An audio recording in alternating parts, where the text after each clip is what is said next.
ቆልፌበት ነው ያልሽው? አዎ ምን ቤት ውስጥ? አዎ ምክንያቱም ያመመው ከሰው ጋር እንዳይገናኝ ነው። ሁሌ ሲቸገር ኪያ ያጨ ባለቤት ጋር ሄጄ ነው እሷን እነግራታለሁ። ኪያ እንደዚህ ነው ካልኳት ብዙ ነገር ታረግልኛለች። 10 አመት ማለት በጣም ከባድ ነው። ለ10 አመት አልተለየችኝም እሷ። የእሷ እናትም እንደዛው ናት፣ እናት ነች እሷ። ግን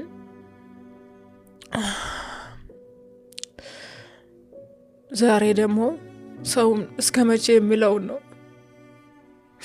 አንዳንዴ አሁን እናንተ ጋር አሁን ሲመጣ አሁን እኔ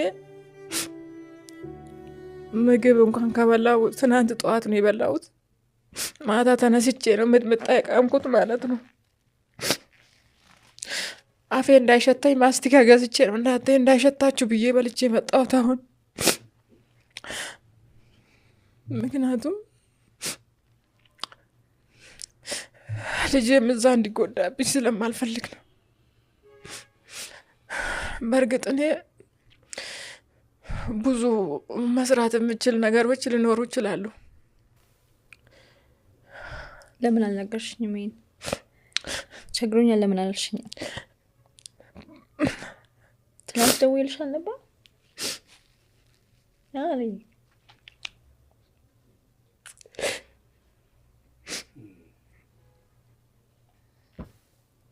ከኢንተርቪው በፊት ትናንትና ስደውልሽ ከትላንት ወዲያ ስንደዋወል ምንም ብር የለኝም ለምን አላልሽኝም?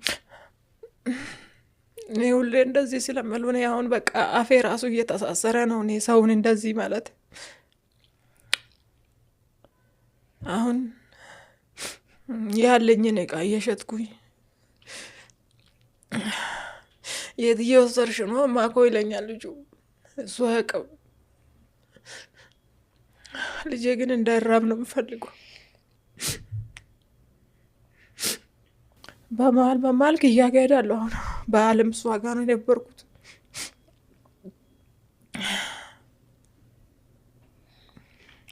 ግን እንደዚህ ነው ብዬ አልነገርኳትም። እሷን ፈራኋት። እንደዚህ ነው ብዬ አልነገርኳትም። በቃ የትምህርት ቤቱ የትራንስፖርት አለውና እሱን ነው የነገርኳት።